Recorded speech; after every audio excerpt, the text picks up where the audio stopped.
మనం ప్రిపేర్ చేసి ఉంటారు.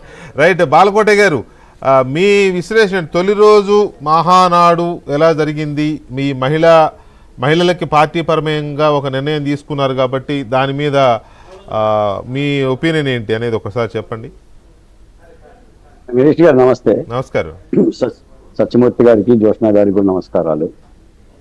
ఓ 2-3 అంశాలు వెంకటకృష్ణ గారు. ముందుగా 1,000 మంది సభ్యులు కలిగిన తెలుగుదేశం పార్టీ మహాసభల సందర్భంగా తెలుగుదేశం పార్టీ నాయకులకి, కార్యకర్తలకి, జాతీయ పార్టీ అధ్యక్షుడు నారా చంద్రబాబు నాయుడు గారికి, కార్యనిర్వాహక అధ్యక్షులు లోకేష్ గారికి కూడా ధన్యవాదాలు తెలియజేస్తూ 2 మాటలు చెప్తాను సార్.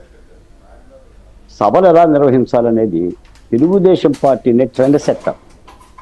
మహాసభల నిర్వహణకి కార్యకర్తల్లో కానీ, తీర్మానాల్లో కానీ, 46 సంవత్సరాల నుంచి అదే జరుగుతోంది.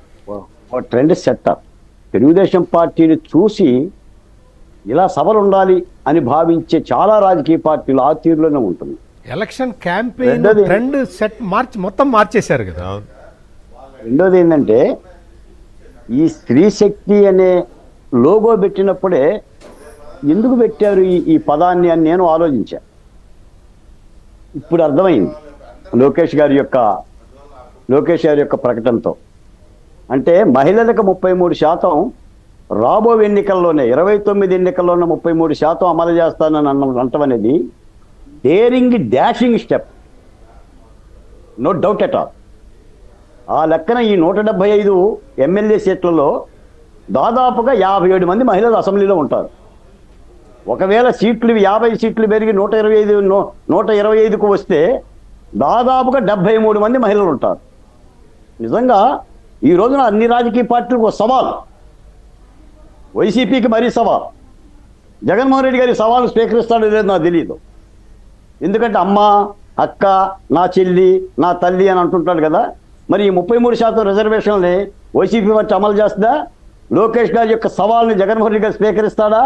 చేస్తాడంత ధైర్యం, దమ్ముండాలండి. ఒక నిర్ణయం ప్రకటించాలంటే జ్యోత్స్న గారి ముఖంలోనే జోష్ కనిపిస్తుంది, ఆ ఆనందం కనిపిస్తుంది. ఇప్పుడు జ్యోత్స్న బదులు జోష్న అందామా? ఆ జోష్ కనిపిస్తుంది కదా. ఏం జ్యోత్స్న గారు చాలా ఆనందంగా ఉన్నారు కదా. ఎందుకంటే నేను ఒక మాట చెప్తాను వెంకటకృష్ణ గారు, నిజంగా అసలు ఈ మహాసభల్లో పాల్గొనడం అదృష్టం. అవును. నాలాంటి వాడికి అలాంటి అదృష్టం లేకపోయినా కనీసం మీ డిబేట్ ద్వారా మహాసభల గురించి మాట్లాడే అదృష్టంగా భావిస్తున్నా.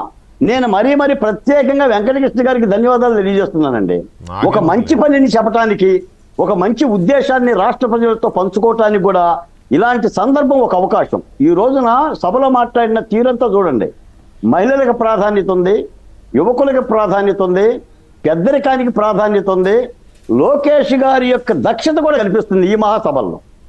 ఆయన దగ్గరుండే అన్ని చూస్తున్నాడు. ఆఖరికి వాళ్ళ నాన్నగారితో నాయకులు కానీ, కార్యకర్తలు కానీ పుట్టో దిగే ఆ పరిస్థితి కూడా ఆయన పర్యవేక్షిస్తున్నారు. ఇందాక ఒక ట్రాన్స్జెండర్ వర్షిణి గారు అనుకుంటా తను మాట్లాడే అవకాశాన్ని ఇచ్చారు. ఏనాడన్నా మనం ఈ అవకాశాలను చూసామా వెంకటకృష్ణ గారు? అంటే అన్ని అంశాలని, ఎస్సీల గురించి, ఎస్టీల గురించి, బీసీల గురించి, మహిళల గురించి, రాష్ట్ర అభివృద్ధి గురించి రేపు మహత్తరంగా ఉంటుంది అంశాలు.